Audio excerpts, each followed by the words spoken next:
Astaghfirullahaladzim, alladzi la ilaha illa huwal hayyul qayyum wa atubu ilaih. Astaghfirullahaladzim, alladzi la ilaha illa huwal hayyul qayyum wa atubu ilaih. Astaghfirullahaladzim, alladzi la ilaha illa huwal hayyul qayyum wa atubu ilaih. Assalamualaikum warahmatullahi wabarakatuh. Ila hadrati Mustafa Rasulullah sallallahu alaihi wasallam wa alihi wa ashabihi wa tabi'in wa tabi'it tabi'in wa jami'il mu'minin wal mu'minat wal muslimin wal muslimat, khususan li sahibi hadzal kitab syai'un lillahi lahum Fatihah. A'udzu billahi minasy syaithanir rajim. Bismillahirrahmanirrahim. Alhamdulillahi rabbil alamin.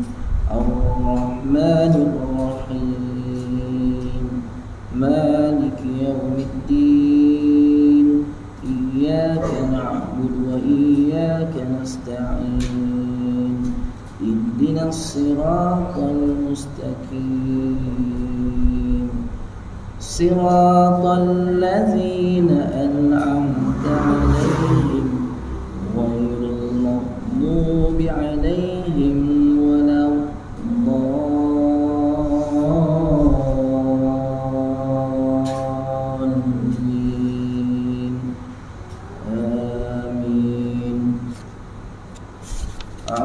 السميع العليم من الشيطان الرجيم من حمزه ونفخه ونفسه. بسم الله الرحمن الرحيم. إن الحمد لله نحمده ونستعينه ونستغفره ونعوذ بالله من شرور أنفسنا ومن سيئات أعمالنا، ومن يهده الله فلا مضل له ومن يضلل فلا هادي له. أشهد أن لا إله إلا الله وحده لا شريك له، وأشهد أن سيدنا محمدا عبده ورسوله. اللهم صل على سيدنا محمد الفاتح لما أغلق والخاتم لما سبق ناصر الحق بالحق والهادي إلى صراطك المستقيم وعلى آله حق قدره ومقداره العظيم. قال رب اشرح لي صدري ويسر لي أمري واحلل عقدة من لساني يفقهوا قولي. لقد جاءكم رسول من أنفسكم عزيز عليه ما عنتم حريص عليكم بالمؤمنين رؤوف رحيم. فإن تولوا فقل حسبي الله لا إله إلا هو عليه توكلت وهو رب العرش العظيم. ومن يتق الله يجعل له مخرجا ويرزقه من حيث لا يحتسب ومن يتوكل على الله فهو حسبه إن الله بالغ أمره قد جعل الله لكل شيء قدرا. بسم الله الذي لا يضر مع اسمه شيء في الأرض ولا في السماء وهو السميع العليم. اللهم افتح علينا حكمتك وانشر علينا من خزائن رحمتك يا أرحم الراحمين. ربي يسر ولا تعسر، ربي تمم بالخير، ربي زدنا علما وارزقنا فهما، ربي اجعلنا من الصالحين. اللهم فقهنا في الدين وعلمنا تأويل والحمد لله رب العالمين. Amin amin ya rabbal alamin. Alhamdulillah. Yang saya hormati tuan pengurusi masjid, tuan-tuan imam, tuan-tuan bilal, tuan-tuan ahli dan pengurusi masjid, para alim ulama, tuan-tuan guru, para asatizah, tuan-tuan haji, tuan-tuan hajah, hadirin hadirat, muslimin muslimat, rahimakumullah ajma'in. Alhamdulillah, syukur kepada Allah Subhanahu wa taala kerana dengan izinnya telah membangkitkan kita sekali lagi di atas permukaan bumi ini untuk sama-sama menjalani perintahnya dan meninggalkan segala larangannya.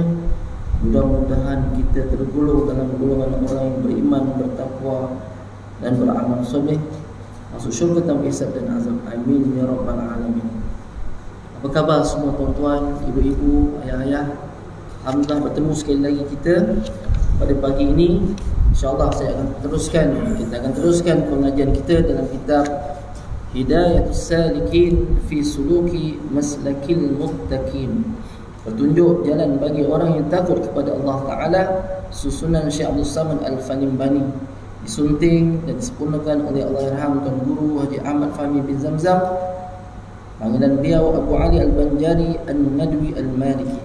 InsyaAllah kita akan sambung pada bab ketiga lagi, masih membicarakan bab ketiga, iaitu pada mengatakan menjauh segala maksiat yang zahir. Pagi ini kita sambung di bawah tajuk lidah, menjaga lidah pada bahagian yang ketiga. Sebelum itu, sukalah saya ulang sedikit berkenaan dengan lidah ini, iaitu menjauh segala maksiat yang zahir melalui lidah. Maka iaitu dijadikan bagimu kerana membanyakkan dengan dia akan zikrullah. Maka lidah yang diciptakan oleh Allah, hendaklah kita sentiasa berzikrullah dan membaca Al-Quran, dan engkau tunjuk dengan dia akan segala hamba Allah Ta'ala kepada jalan yang menyampaikan kepada Allah Ta'ala dan negeri akhirat, dan bahawasanya menyuruhkan dengan dia berbuat kebajikan dan menegah akan berbuat kejahatan, dan dapat engkau nyatakan dengan dia akan barang yang di dalam hatimu daripada segala hajatmu dunia dan akhirat. Maka hendaklah engkau peliharakan alakan lidahmu daripada 8 perkara. Pertama, maka hendaklah engkau peliharakan akan lidahmu daripada berdusta, sama ada bersungguh-sungguh atau bersenda-senda, itu senda gurau. Maka jangan engkau biasakan dusta itu dengan bersenda-senda, kerana yang demikian itu membawa kepada berdusta yang sungguh-sungguh. Dan kali inilah berkata Imam Ghazali rahimahullahu ta'ala, bahawa berdusta itu ibu segala dosa yang besar. Ibu segala dosa yang besar, sebagaimana sabda Nabi Muhammad sallallahu alaihi wasallam, hadis hasan riwayat Ibnu Majah wa Nasa'i, iyyaka wal kadhiba fa innahu ma'al fujuri wa huma finnar. Takutilah olehmu akan berdusta itu, maka bahawasanya orang yang berdusta itu berserta orang yang berbuat maksiat, dan keduanya itu di dalam api neraka. Iyaka, kat sini disebut iyaka, berbeza maksud dengan iyaka na'budu wa iyaka nasta'in, ya. Iyaka di sini disebut hendaklah kamu takut, ya, akan perkataan berdusta itu, bahawasanya orang yang berdusta itu berserta orang yang berbuat maksiat. Fa innahu ma'al fujur, berbuat maksiat, segala maksiat, apa juga maksiat, termasuklah juga orang yang berbohong ini, kedua-duanya itu dalam api neraka. Na'udzubillahi min zalik. Siapa-siapa yang membiasakan dirinya berdusta sekalipun dengan senda gurau, maka dia termasuk dalam apa yang dibicarakan oleh Nabi sallallahu alaihi wasallam. Dan sabda Nabi sallallahu alaihi wasallam lagi, hadis yang dhaif, rawahu Ibnu Ati fil Kamil al-Iraqi, innal kadhiba babu min abwabil nifaq. Innal kadhiba babun min abwabin nifaq, bahwasanya dusta itu satu pintu daripada beberapa pintu munafik. Diulangi, bahwasanya dusta itu, berbohong itu satu pintu daripada beberapa pintu munafik. Jadi tuan-tuan minta Allah Subhanahu Wa Taala, terkadang dusta itu jadi wajib. Ini akan datang yang lepas kita bicarakan. Ada pula kadang-kadang berlaku wajib berdusta, dan terkadang dusta itu jadi mubah, harus. Misal yang wajib itu seperti ia berdusta sebab hendak melepaskan orang hendak dibunuh oleh orang yang zalim. Boleh tak berbohong? Boleh. Nak lepaskan syaratnya, nak lepaskan daripada orang itu dizalimi, boleh. Dan misal atau hendak melepaskan harta pertaruhan orang kepadanya daripada orang zalim. Mereka ini nak dibunuh kalau tak kasih harta. Maka boleh tak menipu? Boleh. Ada duit? Tak ada. Tak ada. Rumahnya rumah banglo. Nak ikutkan tak ada duit tu mustahil. Melainkan orang itu rumahnya kecil, tak banglo. Hari ini rata-rata rumahnya besar-besar, batu-batu. Kadang-kadang pasu bunganya pun dibuat daripada emas. Saya pergi satu rumah orang kaya ni tuan-tuan, dekat Bandar Johor Bahru. Perhiasannya daripada emas, bunga-bunga dia letak atas meja emas. Nak bawa balik je boleh. Tapi tak boleh tuan-tuan, tak boleh bawa hak orang. Jadi kalau ada yang kata orang ini akan dizalimi atas melepaskan harta pertaruhan, maka wajib dia berbohong demi menyelamatkan orang yang dizalimi itu, atau hendak memeliharakan harta orang muslim atau isteri orang muslim daripada hendak dizalimi oleh orang. Ada orang suka pada isteri orang, dia paksa cerai, kemudian dia ambil isteri orang. Dalam hukum fiqh tidak jatuh talak sekalipun dalam keadaan yang berlaku padanya paksaan. Paksa tak jatuh talak. Ini berlaku tuan-tuan. Kalau raja-raja nak ambil bini orang, ambil. Dulu, bukan sekarang. Hari ini isteri orang suka pada suami orang tu ramai. Lagilah kalau dia tidak pegang akidah yang betul, agama yang betul, habis tuan-tuan. Ada juga yang pegang agama, tapi oleh kerana ada orang yang ketiga ni pujuk rayu, maka dia pun terlibat sama. Orang macam ini, na'udzubillahi min zalim. Moga-moga Allah Ta'ala lepaskan kita, lindungi kita dari perbuatan tersebut. Maka misal yang harus berdusta itu seperti berdusta sebab hendak mendamaikan orang yang berkelahi dan orang yang berbantah-bantah, atau mendamaikan antara dua isterinya dan barang sebagainya. Harus berdusta, berbohong. Boleh tak berbohong ni? Boleh. Antaranya daripada orang yang nak bergaduh antara seseorang, atau mendamaikan antara dua isterinya. Ada dua isteri nak damaikan, terpaksa berbohong. Ini harus hukumnya. Tapi kena lihat juga apa yang dibohongkannya itu. Maka jika tiada dapat yang demikian itu melainkan dengan berdusta, maka harus ia berdusta. Ini bukan ajar berbohong tuan-tuan, tapi nak mendamaikan boleh.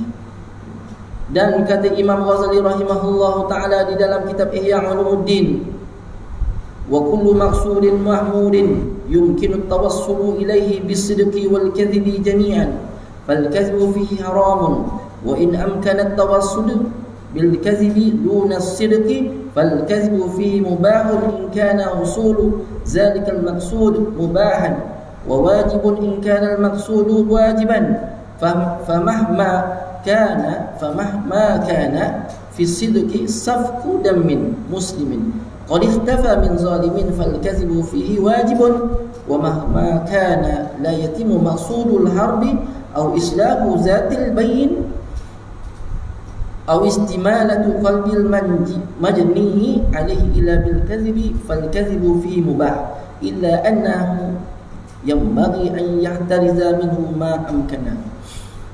Apa maksudnya? Berkata Imam Ghazali rahimahullah ta'ala di dalam kitab Ihya Ulumuddin, dan tiap-tiap maksud kepujian yang dapat sampai kepadanya dengan benar dan dengan berdusta bersamaan, maka berdusta di dalamnya itu haram. Baik. Wa kullu maksudin. Setiap maksud yang kemudian yang dapat sampai kepadanya yang benar dan berdusta sama. Dia puji ada maksud yang tersesat. Ya. Kalau dia berbohong pun kena, kalau dia cakap benar pun kena. Maka hukum berdusta itu, berbohong itu adalah haram. Hendaklah kita cakap yang baik-baik. Dan jikalau dapat menyampaikan kepada maksud itu dengan berdusta, tiada dapat dengan benar, maka berdusta itu mubah jika ada itu mubah. Seandainya dengan cara berbohong itu harus, maka haruslah berbohong. Maka misal yang demikian itu, manakala ada di dalam benar itu menumpahkan darah orang muslim yang bersembunyi kepada orang zalim, maka berdusta di dalamnya itu wajib. Seandainya ada orang kafir nak bunuh orang Islam dan dia tanya pada kita si kafir ini, maka kita boleh berbohong demi menyelamatkan orang Islam itu. Dan manakala tiada sempurna maksud berperang sabil atau berperang dengan orang yang muat, yakni orang golongan pelampau, atau mendamaikan akan yang berkelahi, atau hendak mencenderungkan hati akan hati orang yang dilukai akan dia, melainkan dengan berdusta, maka berdusta dalam yang demikian itu harus. Baik. Apa kata dia kedua ni? Iaitu kalaulah sempurna maksud berperang sabil, dia pergi perang, ya, dengan siapa? Dengan orang pelampau-pelampau ni. Dulu Daesh ni, dulu mula-mula Daesh tu bagus.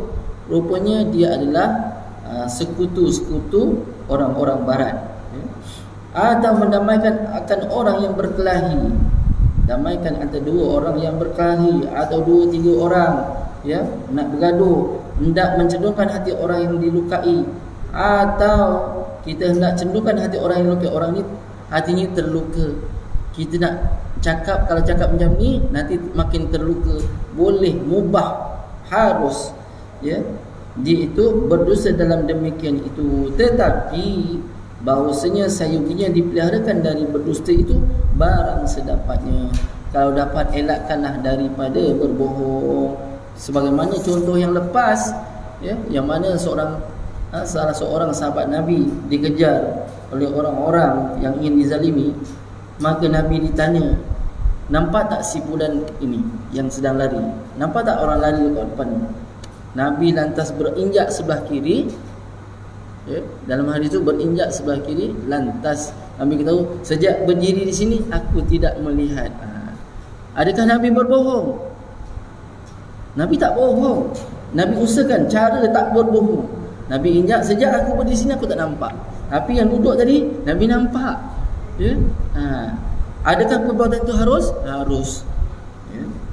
Itu yang pertama. Yang kedua, engkau peliharakan lidahmu daripada menyalahi janji. Ini sinonim dengan orang Melayu, ya. Suka berjanji. Maka hendaklah engkau sempurnakan tiap-tiap sesuatu yang engkau janjikan itu, dan jangan engkau menyalahi akan janjimu itu, melainkan dengan sebab lemah atau sebab darurat. Kerana ada sabda Nabi Muhammad sallallahu alaihi wasallam, riwayat Imam Muslim, salasun man kunna fi fahuwa munafiqun wa in sama wa shalla man idza haddasa kadzaba wa idza wa'ada akhlafa wa idza tu'mina khana. Nabi SAW telah bersabda, 3 perkara, barang siapa ada salah satu yang demikian itu di dalamnya, maka ia menjadi munafik. Dan jika ia puasa dan sembahyang sekalipun. Pertama, seorang yang apabila dia berkata-kata, maka ia berdusta, ia berbohong. Kedua, orang yang berjanji, maka menyalahi ia akan janjinya. Yang ketiga, orang yang apabila dipercayai oleh orang, maka ia khianati akan dia, ya. Yang ketiga, seorang yang apabila dipercayai oleh orang, maka khianat ia akan dia. Maksudnya apa tuan-tuan? Nabi pesan pada kita, peliharakanlah lidah kita ini. Sekalipun kita orang yang rajin berpuasa, sekalipun kita orang yang rajin bersolat, tapi kalau ada 3 perkara ini, ya, maka dia digelar sebagai munafikun, munafik yang tulen. Apa dia yang pertama? Berkata-kata. Dia berkata-kata tapi dia berdusta. Ini cakap-cakap biasanya kita lah, ya, senda gurau yang tak kena tempat. Yang kedua, orang yang berjanji. Ini sering berlaku orang berjanji, saya nak bayar hutang ni, ya. Lepas tak bayar hutang juga. Ini berlaku. Jom kita pergi tempat ni pukul 8, pukul 8. 8.30 tak sampai lagi. Itu kita, ya. Sebab dah terbiasa perbuatan itu. Maka kita kena cuba ikhtiarkan supaya Allah Ta'ala pelihara kita daripada sifat munafik. Ketiga, apabila diamanahkan, dipercayai, ya, maka dikhianat akan kepercayaan orang itu. Simpan duit, ya, tolong pegangkan, tengokkan rumah saya nak balik kampung, cuti sekolah ni kan, balik kampung. Amanahkan dia, tengokkan rumah, takut-takut ada orang ngintai-ngintai dan sebagainya. Dikasihnya kunci, simpan kat rumah tu, ya, suruh tengokkan je. Maka dia bukan tengok, siap makan lagi, masak dalam rumah tu. Ini berlaku banyak. Tolong elakkan perkara tu. Jadi takut-takut tidak dipercayai. Tengok kereta ada 2-3, bawa satu aja, minta dia dan pegang, tengokkan. Dia bawa pergi jalan, habiskan minyak orang tu. Allahu Akbar. Kalau ada ciri-ciri sebegini, maka ada tanda munafik yang tulen pada diri dia. Yang ketiga, pagi ni kita masuk yang ketiga. Engkau peliharakan lidahmu daripada mengumpat akan orang, kerana firman Allah Ta'ala, wala yaghtab ba'dukum ba'da ayuhibbu ahadukum ayyakula lahma akhihi maitan fakarihtumuhu. Surah Al-Hujurat ayat 12. Allah telah berfirman yang maksudnya, jangan mengumpat setengah kamu akan setengah kamu. Adakah suka seorang daripada kamu bahawa memakan daging saudaranya yang mati, maka benci kamu akan dia. Tuan-tuan, puan Allah Subhanahu Taala, Allah pesan pada hamba-hambanya, jangan wala yaghtab, jangan kamu suka mengumpat. Orang tak suka mengumpat pun bila mengumpat pun sama ayat ini, jatuh pada mereka ini. Jangan mengumpat setengah kamu akan setengah kamu. Adakah suka seorang daripada kamu bahawa makan daging saudaranya yang mati? Kita ni diperumpamakan orang mengumpat itu, diperumpamakan seperti makan daging saudaranya yang mati. Orang mati kita makan, selera ke kita tuan-tuan? Allahu Akbar. Maka benci kamu akan dia, benci akan sifat umpat-umpat, umpat mengumpat. Wailul likulli humazatil lumazah. Kan? Surah umpat tu tuan-tuan, jaga baik-baik. Dan hasil dari makna ayat ini bahawa Allah Ta'ala menyerupakan akan mengumpat tu seperti memakan bangkai pada pihaknya haram dan kejinya. Jadi kita ni Allah Ta'ala perumpamakan, serupakan seperti memakan bangkai. Mayat artinya, mayitun artinya bangkai, mayitatun pun bangkai juga. Ini kalau belajar konfekah, mayitun itu bangkai. Jadi manusia yang kat kubur tu diistilahkan seperti bangkai juga, ya. Maka relakah kita makan bangkai atau makan orang yang telah mati demi kesenangan kita? Persoalannya, seandainya ada berlaku, tolonglah elakkan. Kata Allah, maka bencilah perbuatan mengumpat itu. Surah Hujurat ayat 12.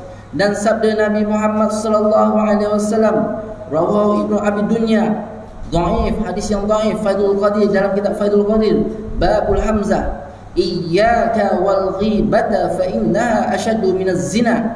fa innar rajula qad yazni wa yatubu fayatubu Allahu alaihi wa inna sahibal ghibati la yughfaru lahu hatta yaghfira lahu sahibuha.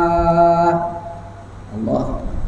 Nabi Muhammad sallallahu alaihi wasallam sabda, takutilah olehmu akan mengumpat itu, maka bahawasanya mengumpat itu terlebih sangat jahat daripada berzina. Maka kerana bahawasanya seseorang laki-laki terkadang berbuat zina, maka taubat ia, maka diampuni Allah Ta'ala atasnya. Dan orang yang mengumpat itu tidak akan diampuni oleh Allah Ta'ala baginya, melainkan mengampuni baginya oleh orang yang kena umpat itu. Allah. Tuan-tuan, jahatnya umpat ni ngeri tuan-tuan. Kalaulah tak kira lelaki maupun perempuan, sedar ataupun tak sedar, mengumpat ni dosa dengan manusia. Manusia itu yang kita umpat saja yang boleh memaafkan kita. Jadi sebelum kita dipejamkan mata untuk buat selama-lamanya, bermaaf-maafanlah, mohonlah ampun, minta maaf pada orang yang kita pernah umpat. Tak kiralah sama ada kita sengaja ataupun tak sengaja. Kadang-kadang kita ngumpat ni bukan kat mulut, kat hati. Maka hendaklah kita juga memohon ampun. Ada orang bertanya, Ustaz, saya malulah nak minta maaf Ustaz, sebab dah banyak sangat saya buat dosa pada dia. Macam mana cara yang mudah? Pergi salam tangan, niat dalam hati minta maaf. Ya. Tapi hari ni ya, orang-orang kalau datang jumpa ya, dia tak pedulilah sama ada dia buat dosa tak buat dosa, dia minta maafkan saya, doakan saya. Itu biasanya orang-orang tua ya. Jumpakan sahabat-sahabat, kita dah lama tak jumpa, mungkin dosa-dosa kita. Maafkan saya tak dapat ziarah awak, maafkan saya kalau saya ada cakap-cakap tak baik, halalkan makan minum. Itu biasanya berlaku ya. Tak tunggu raya lagi dah hari ni. Kebiasaan orang hari ni dah mula faham, mengerti bahawa mohon ampun itu sangat satu tuntutan bagi kita. Minta maaf dengan sadar kita. Allah Ta'ala tak akan maafkan.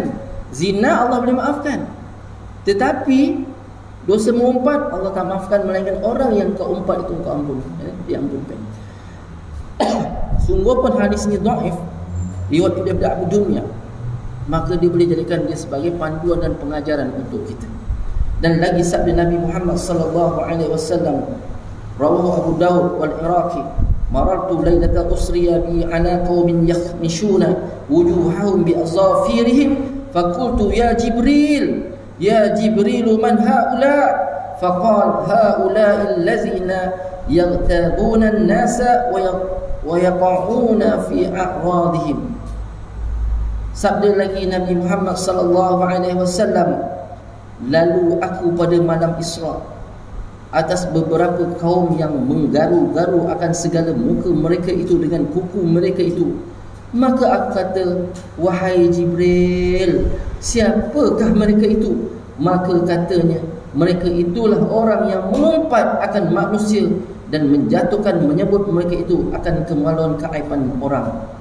Allahu Akbar. Rawahu Abu Daud, riwayat dari Abu Daud Al-Iraqi. Maksudnya apa tuan-tuan? Ketika Nabi diisrakan oleh Allah Ta'ala, maka Nabi lalu atas beberapa kaum, yang mana kaum ini sedang menggaru-garu akan segala muka mereka dengan kuku-kuku mereka. Dia garu-garu kat muka ni. Allahu Akbar. Maka kata Nabi, wahai Jibril, siapa mereka ini? Maka katanya, Jibril kata, mereka itulah orang yang suka mengumpat akan manusia dan menjatuhkan dan memalukan, menyebut akan keaiban orang itu.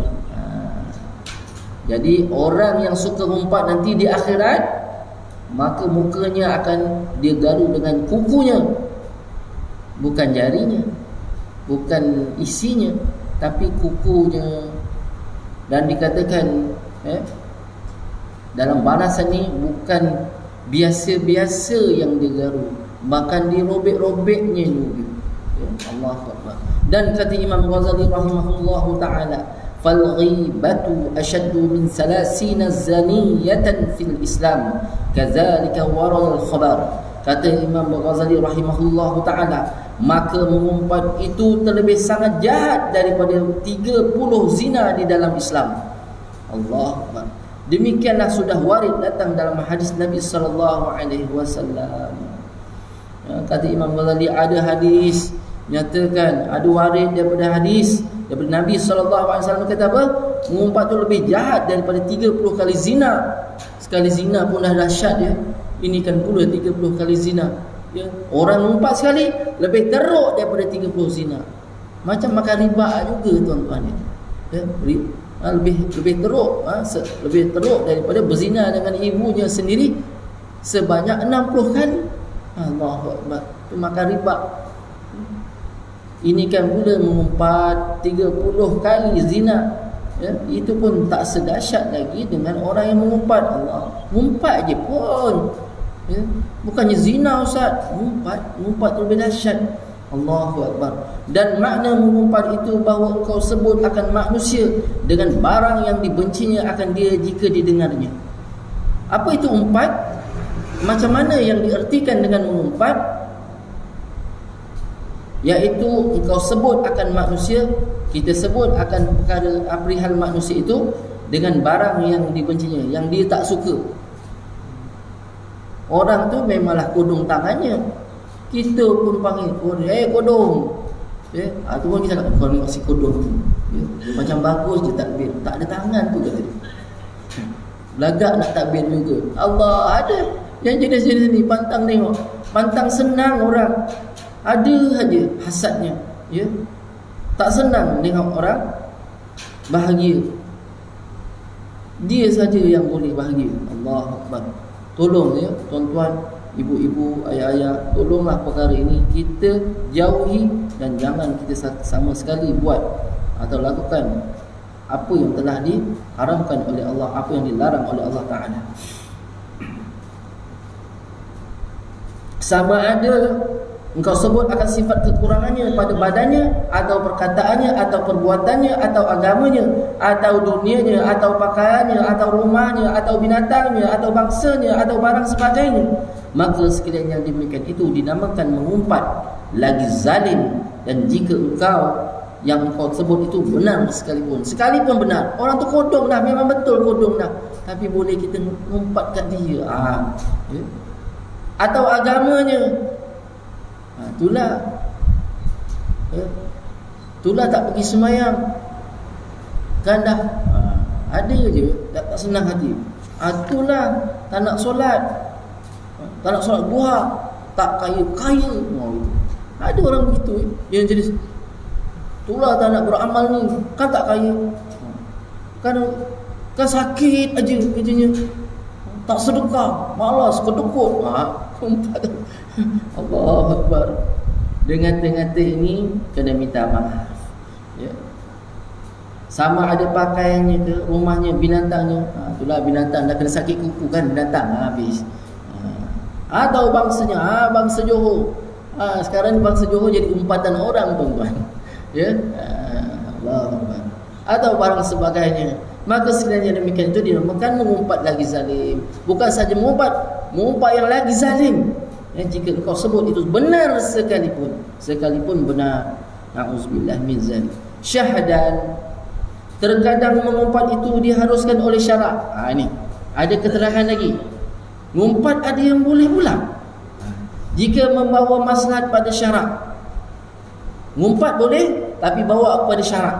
Maslahat iaitu ada 6 tempat. Yang pertama, boleh mengumpat pada siapa? Mengata akan kejahatan orang yang menzalim akan dia kepada qadi supaya dihukum oleh qadi, atau qadi menzalim akan dia, maka diadukan kejahatan itu kepada sultan supaya dihukum oleh sultan akan qadi itu. Apa ni maksudnya? Kita boleh adukan kejahatan seseorang itu. Contoh, suami ni tak bertanggungjawab. Kita ngumpat suami kita kat depan qadi. Wahai qadi, suami saya balik mabuk-mabuk, suami saya tak tunaikan tanggungjawab ya? Boleh buat aduan. Ini berkaitan syarak, boleh. Atau qadi tu dia dengki Pak Imam tu suara sedap, tukar orang lain, boleh bantu. Boleh mengadu. Atau qadi ni dengki kepada orang-orang yang tertentu. Adakah jenis qadi macam ini? Kalau tak ada, takkan Imam Ghazali sebut. Begitu. Mesti ada. Kita tengok dujung 4 belalang tu. Bukan cerita apa? Bujak musang berjanggut. Ya. Boleh kita adukan perangai qadi, hukum orang lain boleh, dia tak boleh dihukum. Na'udzubillahi min zalik. Maka sultanlah yang berhak untuk menjatuhkan hukuman terhadap qadi tersebut. Yang kedua, boleh mengata pada siapa? Mengata kepada orang yang berbuat kejahatan sebab mungkir akan dia, supaya meninggalkan ia akan berbuat maksiat. Kita boleh umpat orang yang selalu buat jahat. Dia kaki arak contoh, dia kaki maksiat,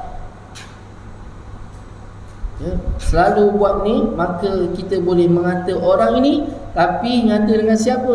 Ngata kepada orang yang lebih berhak. Ketua kampung, kampung kita ni ada gini, kat belakang rumah si Fulan ni ada ni botol air arak ni, ada tin-tin arak. Minta ketua kampung cek, boleh tak? Boleh. Kita buat aduan ini, mengata tak? Ngata. Tapi demi kebaikan orang kampung kita sendiri boleh.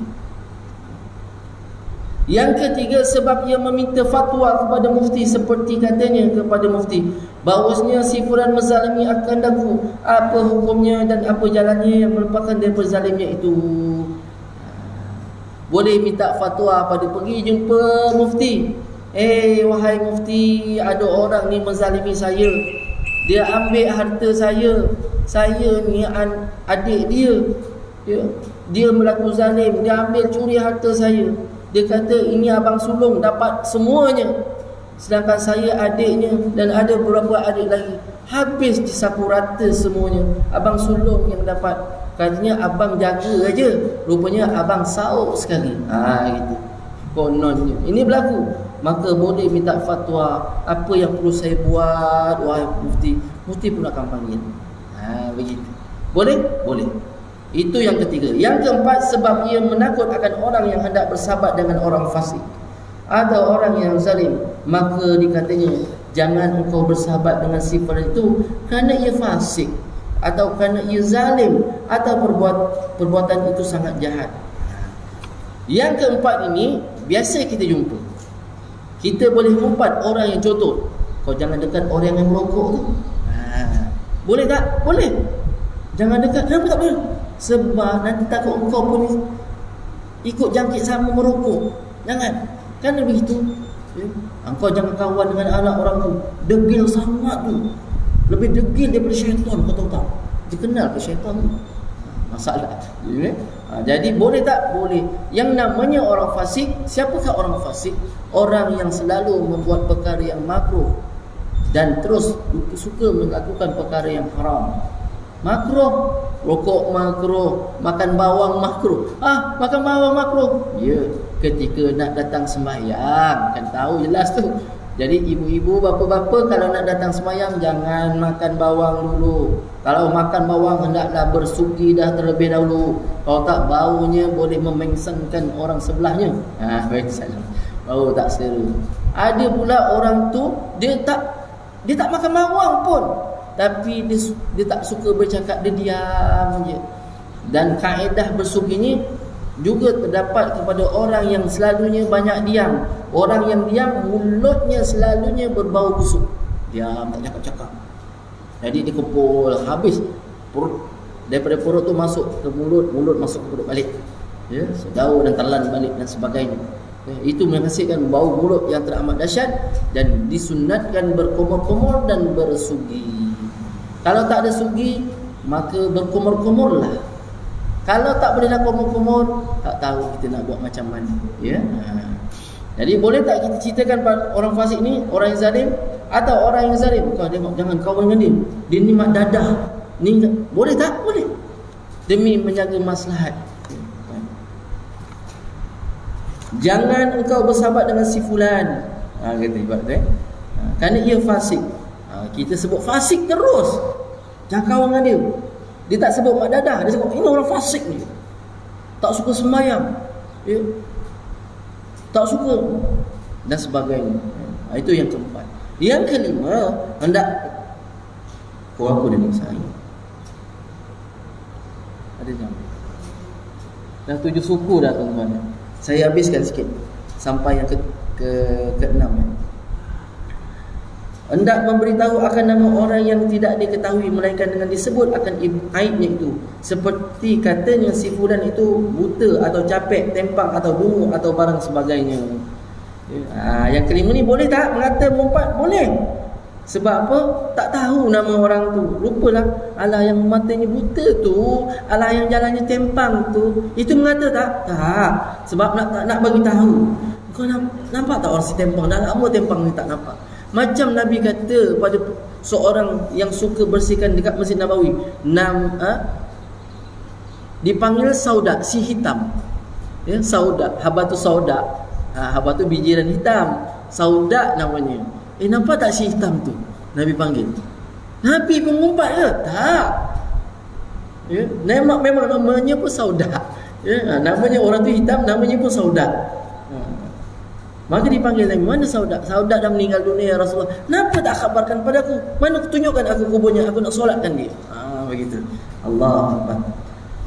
Jadi boleh tak? Boleh. Keenam, menyebut akan kejahatan orang yang masyhur dengan fasik, atau masyhur dengan zalim, atau masyhur dengan berbuat zina, atau minum arak, atau mencuri, atau barang sebagainya. Yang keenam ni macam ringan, lebih ringan sedikit boleh mengumpat. Bagi siapa? Menyebut akan kejahatan orang yang masyhur. Kau tak tahu tu? Tuhan, dulu dia tu lelaki, sekarang dah jadi bapa. Apa nak jadi lah. Boleh tak mengumpat tu? Dengar macam mana? Menyebut akan kejahatan orang yang masyhur dengan fasik, atau masyhur dengan zalim, atau masyhur dengan berbuat zina, atau minum arak, atau mencuri, atau sebagainya. Orang ni kaki arak, jangan kau kawan kat dia. Kan dekat dengan dia pun jangan. Dadah begitu juga. Ni mak rempit. Anak orang ni, kau jangan dekat dengan anak ni. Boleh tak? Boleh, selamatkan keadaan boleh. Tapi bukan ngumpat depan-depan dia. Cakap kepada orang-orang yang tertentu supaya hindarkan diri pada orang tersebut. Hari ini berlaku. Dia bukan orang yang fasik, tapi orang yang alim. Kau jangan percaya cakap orang alim ni. Dia tak betul. Ada satu isu hari ini besar tuan-tuan, isu besar. Ashabul Kahfi. Cerita Ashabul Kahfi. Orang ni kata ini, orang kata ini. Lah, habis dicanang-canang ulama ini, orang alim ini, ya, sehingga orang suka mudah mengata pada siapa. Bebas dah kata. Tak betul lah, gila lah, buat fatwa yang begitulah dan sebagainya. Sebab tak sama fikrah dia. Sedangkan dia cakap mengikut nas.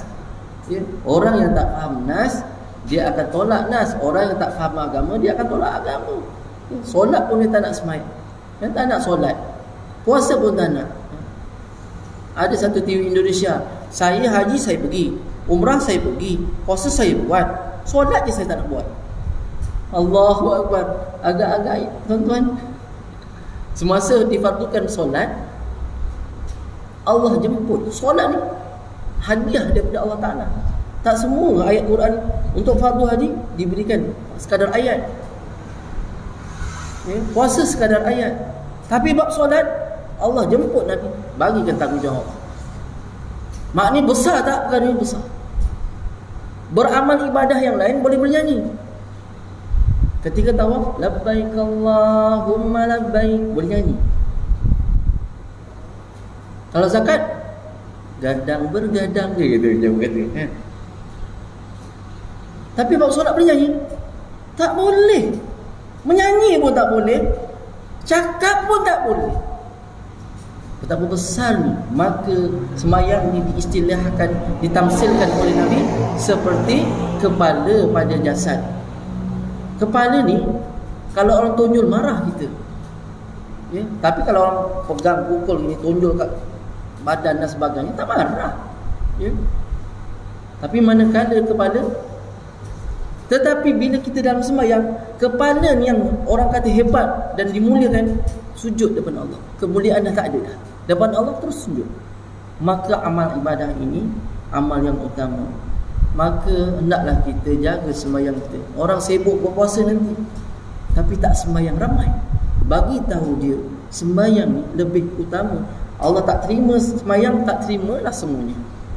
Kau hebatlah sedekah banyak mana pun, tapi tak solat, ya, maka Allah tak terima segala amal yang lain. Wallahu a'lam bisawab. Cukuplah pada pagi ini perkongsian kita, mudah-mudahan beroleh manfaat dunia dan akhirat. Apa yang baik daripada Allah, apa kurang baik ada kelemahan saya dan ilmu saya. Mudah-mudahan Allah ampunkan saya dan tuan-tuan, dan golongkan kita dalam golongan orang yang paling beriman di sisi Allah, orang yang paling takwa di sisi Allah, orang yang paling soleh di sisi Allah, masuk surga tanpa hisab dan azab. Amin ya rabbal alamin. Aqulu qauli hadza wastaghfirullah li wa lakum. Sama-sama kita tutup tasbih kafarah dan surah As. Subhanakallahumma wa bihamdika asyhadu an la ilaha illa anta astaghfiruka wa atubu ilaik. Bismillahirrahmanirrahim. Wal 'asr innal insana lafi khusr illa allazina amanu wa 'amilus shalihat wa tawassaw bil haqq wa tawassaw bis sabr. Shadaqallahu azim wa billahi taufiq wal hidayah. Wassalamu alaikum warahmatullahi wabarakatuh. Mohon maaf semuanya. Wallahu a'lam bissawab. Saya sampai dengan sini.